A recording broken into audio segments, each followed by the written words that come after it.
बेहद महत्वपूर्ण विषय पर जो पूरा देश आजकल ऑब्जर्व कर रहा है, उसको लेकर के ये प्रेस कॉन्फ्रेंस हम लोगों ने आयोजित की है, जिसका जिक्र पूरे देश में हो रहा है कि ईडी, सीबीआई का दुरुपयोग किस तरह से पूरे देश में किया जा रहा है। वसूली के लिए ईडी का इस्तेमाल कैसे कर रही है भारतीय जनता पार्टी और पिछले कई सालों में कैसे किया है, उसका एक उदाहरण और बड़ा उदाहरण हरियाणा के अंदर भी देखने को मिल रहा है। वो लेकर के आज हम आपके सामने आए हैं। जब से इंडिया गठबंधन के तहत आम आदमी पार्टी के उम्मीदवार डॉक्टर सुशील गुप्ता जी को हमने मैदान में उतारा कुरुक्षेत्र से, तब से हमारी टीमें कुरुक्षेत्र लोकसभा के गांव-गांव में जा रही हैं और हर जगह पर लगभग बहुत जबरदस्त विरोध भारतीय जनता पार्टी का देखने को मिल रहा है। गांव के लोग कह रहे हैं कि भारतीय जनता पार्टी के नेताओं को प्रचार के लिए भी गांव में घुसने नहीं देंगे।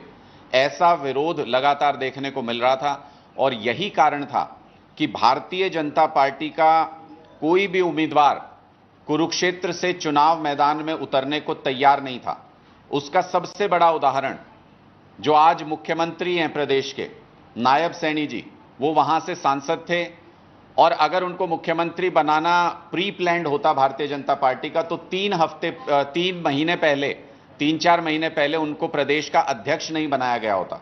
इसका मतलब भारतीय जनता पार्टी की ऐसी कोई योजना नहीं थी पहले, लेकिन जब उन्होंने देखा कि कुरुक्षेत्र से इंडिया गठबंधन के उम्मीदवार के सामने उनके पास कोई ऑप्शन नहीं है और नायब सैनी जी बुरी तरह से हारेंगे वहां से, तो उन्होंने एक एस्केप रूट देते हुए, क्योंकि प्रदेश अध्यक्ष की हार भारतीय जनता पार्टी के लिए पॉलिटिकल डेथ होती हरियाणा के अंदर, इसलिए उन्होंने एस्केप रूट देते हुए आनन फानन में नायब सैनी जी को मुख्यमंत्री बना करके वहां से निकाला, सेफ एग्जिट दिया।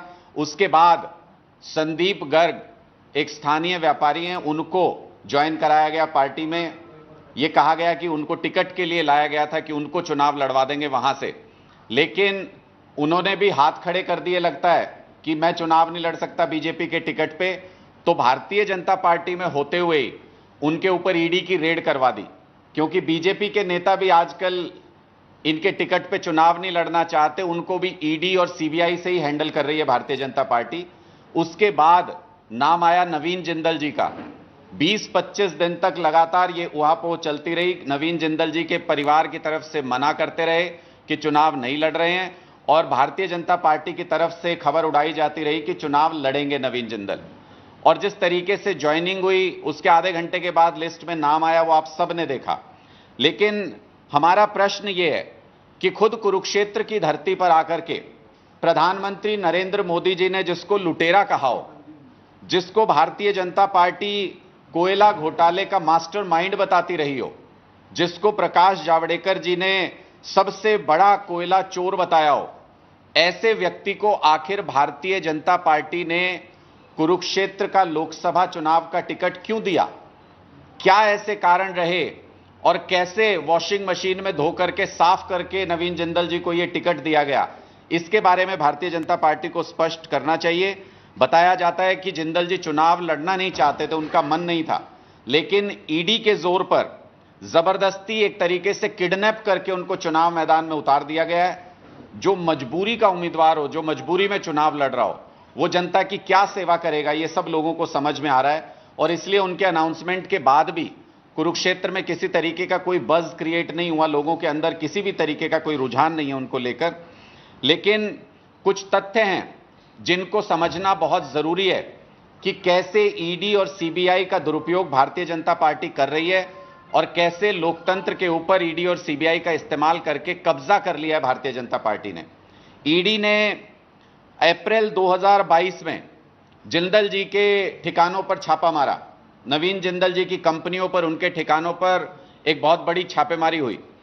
उसके बाद 2023 में नवीन जिंदल जी ने अपनी पार्टी कांग्रेस में जब वो थे तो अपनी पार्टी को तो दिया 2 करोड़ रुपए चंदा और भारतीय जनता पार्टी को दिया 25 करोड़ रुपए चंदा।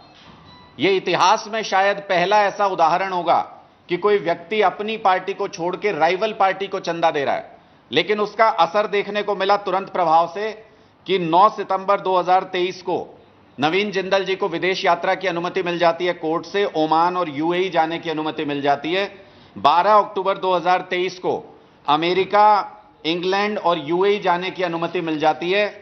23 जनवरी 2024 को अमेरिका, यूके और जर्मनी जाने की इनको अनुमति मिल जाती है और सीबीआई इनकी जमानत का कोई विरोध नहीं करती है।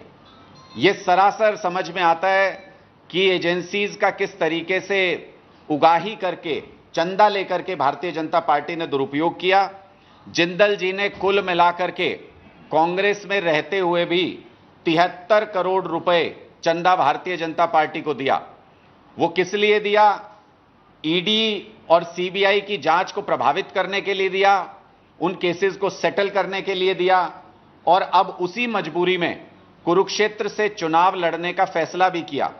लेकिन लोगों के समक्ष ये सारी चीजें साफ हैं और हम भारतीय जनता पार्टी से ये सवाल पूछना चाहते हैं कि मजबूरी में आप नवीन जिंदल जी को एक तरीके से किडनैप करके या ईडी के जोर पर ले तो आए चुनाव लड़ने के लिए, लेकिन क्या प्रधानमंत्री जी या भारतीय जनता पार्टी के वरिष्ठ नेता ये स्पष्ट करेंगे कि ऐसी क्या मजबूरी रही कि जिसको आप कोयला चोर कहते थे, कोयला घोटाले का मास्टरमाइंड कहते थे, जिसको प्रधानमंत्री जी कुरुक्षेत्र में आके ही लुटेरा कह करके गए, उस नवीन जिंदल को आखिर भारतीय जनता पार्टी की कौन सी मजबूरी थी कि उनको कुरुक्षेत्र से चुनाव मैदान में उतारना पड़ा? क्या इससे यह स्पष्ट नहीं हो जाता है कि भारतीय जनता पार्टी में, पूरी भारतीय जनता पार्टी में कोई एक ऐसा उम्मीदवार नहीं था जो कुरुक्षेत्र से इंडिया गठबंधन के उम्मीदवार डॉक्टर सुशील गुप्ता जी का मुकाबला कर सके? क्या इससे यह स्पष्ट नहीं हो जाता है कि भारतीय जनता पार्टी को उधार में एक उम्मीदवार लाना पड़ा जिसको जबरदस्ती ईडी और सीबीआई के जोर पर यहां चुनाव मैदान में उतारा गया है? हम भारतीय जनता पार्टी से यह भी पूछना चाहते हैं कि क्या लोकतंत्र में उनका विश्वास पूरी तरह से खत्म हो गया है, जो वो तानाशाही पर उतर आए हैं? हमने तो सुना था भारतीय जनता पार्टी कह रही है कि 400 पार करेंगे। अगर 400 पार कर सकते तो मैं ये सवाल पूछना चाहता हूं, तो पहले 400 ही पार कर लेते, उसके बाद केजरीवाल जी को भी जेल में डाल देते, हम सबको भी जेल में डाल देते। कम से कम 5 साल तो जेल में हमको रहना पड़ता क्योंकि आपकी बहुमत की सरकार होती। लेकिन आपको 400 पार का कॉन्फिडेंस नहीं है, आपको 40 पार का भी कॉन्फिडेंस नहीं है। इसलिए कांग्रेस के अकाउंट्स फ्रीज किए जा रहे हैं, सारे विरोधी पॉलिटिकल पार्टीज को ईडी के, इनकम टैक्स के समन और नोटिसेस भेजे जा रहे हैं। आम आदमी पार्टी की सारी लीडरशिप को जेल के अंदर डालना चाहते हैं। हमारे बड़े बड़े नेता, पार्टी के जो टॉप लीडरशिप है वो ऑलरेडी जेल में है। आज फिर समन दिया गया है और जो हमारे ट्रांसपोर्ट मिनिस्टर हैं दिल्ली के, कैलाश गहलोत जी, आज उनको समन दिया गया है। उनसे भी पूछताछ होगी, उसके बाद उनकी भी गिरफ्तारी होगी, यह हमें पहले से ही मालूम है। तो क्या पूरी विरोधी लीडरशिप को जेल में डाल के उनके अकाउंट फ्रीज करके तब मोदी जी चुनाव लड़ना चाहते हैं? क्या यही उनका कॉन्फिडेंस है? ये सारी चीजें स्पष्ट तौर पे बताती हैं कि भारतीय जनता पार्टी अपना विश्वास पूरी तरह से खो चुकी है। जनता के बीच में भारतीय जनता पार्टी अपना प्यार, अपना विश्वास पूरी तरह खो चुकी है। इसलिए ये आनन फानन में इस तरह के कदम उठाए जा रहे हैं कि एजेंसीज का दुरुपयोग करके सारे विपक्ष को पूरी तरह से अपंग कर दिया जाए, उनको चुनाव लड़ने के काबिल ही ना छोड़ा जाए और उसके बाद अकेले दौड़ते हुए मोदी जी ये चाहते हैं कि वो ये कहें कि मैं अकेला दौड़ रहा था और फर्स्ट आया हूं। ऐसी सिचुएशन मोदी जी लाना चाहते हैं। लेकिन अब जो हालात बने उसमें देश की जनता ने यह फैसला किया है कि चाहे कोई पार्टी के नेता जेल से बाहर रहे या ना रहे, चाहे किसी पार्टी के पास पैसा खर्च करने को हो या ना हो, अब ये चुनाव जनता लड़ेगी और लोकतंत्र को बचाने के लिए लड़ेगी और भारतीय जनता पार्टी के एक एक उम्मीदवार की जमानत जब्त कराएंगे। कुरुक्षेत्र के अंदर भारतीय जनता पार्टी का चुनाव उठने का नाम ही नहीं ले रहा है, क्योंकि जिन उम्मीदवार को वो लेकर के आए हैं वो जबरदस्ती लगभग किडनैप करके लाए गए उम्मीदवार हैं। वो एक ऐसे उम्मीदवार हैं जिनके ऊपर उन्होंने ही कभी कोयला चोर होने का, कोयला घोटाले के मास्टरमाइंड होने का आरोप लगाया था। वो एक ऐसे उम्मीदवार हैं जिनको भारतीय जनता पार्टी में कोई भी उम्मीदवार न मिलने पर लास्ट मिनट एंट्री देकर के उनकी टिकट की घोषणा की गई है। इसलिए कुरुक्षेत्र की जनता ने पहले ही अपना निर्णय ले लिया है कि मजबूरी के उम्मीदवार को नहीं जिताएंगे, मजबूती वाले उम्मीदवार को जिताएंगे। सुशील गुप्ता जी इस वक्त एक ऐसे उम्मीदवार कुरुक्षेत्र लोकसभा में हैं जिसका कोई जवाब भारतीय जनता पार्टी के पास नहीं है। इसलिए कभी डमी उम्मीदवार लेकर के आते हैं, दूसरे वोट कटुआ उम्मीदवारों को उतारते हैं और कुछ और वोट कटुआ उम्मीदवारों को उतारने की तैयारी कर रहे हैं। हम खुली चुनौती देते हैं भारतीय जनता पार्टी को, आपके पास ईडी, सीबीआई, डमी उम्मीदवार, जो भी हथियार हैं सब चला लीजिए, लेकिन आपको हार का सामना करना पड़ेगा। आपके कोई प्रश्न है तो आप पूछ सकते हैं। उन्होंने कहा कि जननायक जनता पार्टी 10 लोकसभा सीटों पर उम्मीदवार उतारने की बात की है। उल्टा करें कि मैंने पहले ही कहा था कि पिछली तरफ से जो है वो समझौता हो जाए भारतीय जनता पार्टी, तो कैसे देखते हैं? देखिए, हमने तो स्पष्ट तौर पे कहा है कि कुछ डमी उम्मीदवार उतारे हैं और कुछ सीटों पर आने वाले समय में डमी उम्मीदवार उतारे जाएंगे। जननायक जनता पार्टी, जिसके नेता गठबंधन टूटने के बाद भी ये कहते हो कि हम कल भी गठबंधन में थे, आने वाले समय में फिर गठबंधन में हो सकते हैं, उनकी क्या क्रेडिबिलिटी आज के दिन हरियाणा में बची है, ये मुझे बताने की जरूरत नहीं है। जेल जाने से उनको डर लगता है, इसलिए भारतीय जनता पार्टी के दफ्तर से जो लिस्ट बन के आएगी विरोधी पार्टियों के वोट काटने के लिए, उसी लिस्ट पर जननायक जनता पार्टी के उम्मीदवारों पर मोहर लग जाएगी और वो चुनाव मैदान में आएंगे। ऐसा हमको उम्मीद है और हमें यह भी उम्मीद है कि हरियाणा के लोग इस चालबाजी को पूरी तरह से समझ रहे हैं। भारतीय जनता पार्टी की साजिशें पूरी तरह से एक्सपोज हो गई हैं और अब ये चुनाव जनता बनाम मोदी ये चुनाव हो रहा है, इसलिए जनता जीतेगी, भारतीय जनता पार्टी हारेगी, इंडिया जीतेगा, एनडीए हारेगा। नवीन जिंदल के खिलाफ अभी भी सीबीआई के केसेस चल रहे हैं, तो क्या आप ये कह रहे हैं कि विशुद्ध रूप से ईडी और सीबीआई के प्रेशर में उन्होंने बीजेपी ज्वाइन की, उनको टिकट दिया गया? मुझे नहीं लगता कि इसमें किसी प्रकार का कोई संदेह किसी भी व्यक्ति को अब रह गया है कि ईडी और सीबीआई के दबाव में नवीन जिंदल जी को चुनाव मैदान में जबरदस्ती उतारा गया है। हमारे पास बहुत सारे लोगों के जरिए यह सूचना आई 20-25 दिन तक, जब यह चर्चा चलती रही कि नवीन जिंदल जी आएंगे चुनाव मैदान में। बहुत सारे उनके करीबी लोगों ने यह कंफर्म किया कि नहीं, वो चुनाव नहीं लड़ेंगे।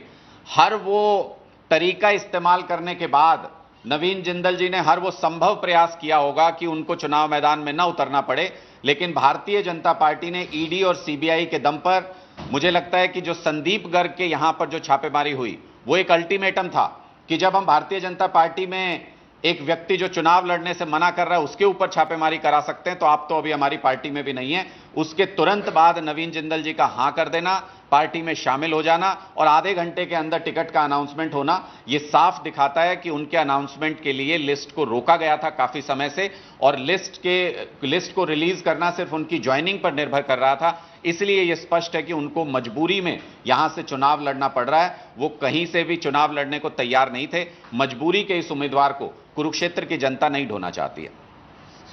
एक कैलाश गहलोत जी शायद पेश हो गए, उनसे पूछताछ चल रही है ईडी के ऑफिस में, किसी जी का इसमें नाम आ रहा है, आपको क्या लगता है ये कड़ी कहां तक जा रही है इन लोगों की? हमें तो आम आदमी पार्टी के आखिरी कार्यकर्ता तक भारतीय जनता पार्टी इस कड़ी को लेकर के जाएगी, क्योंकि उनको लगता था कि अरविंद केजरीवाल को गिरफ्तार करने के बाद यह सिलसिला रुक जाएगा। लेकिन हमने तो पहले ही कहा था, अरविंद केजरीवाल सिर्फ एक व्यक्ति नहीं है।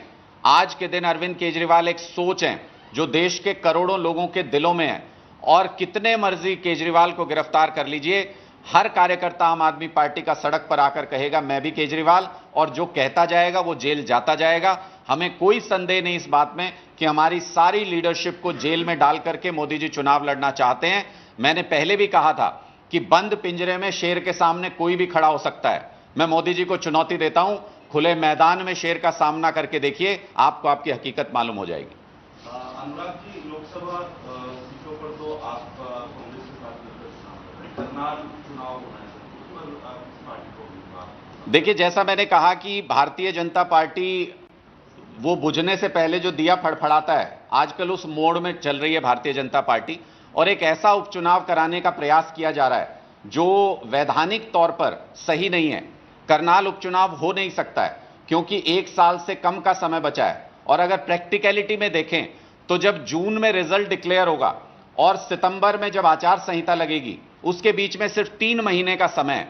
तो हमारे कानून में, हमारे संविधान में ऐसा कोई प्रावधान नहीं है कि 3 महीने के लिए किसी सदन में किसी व्यक्ति को चुना जाए।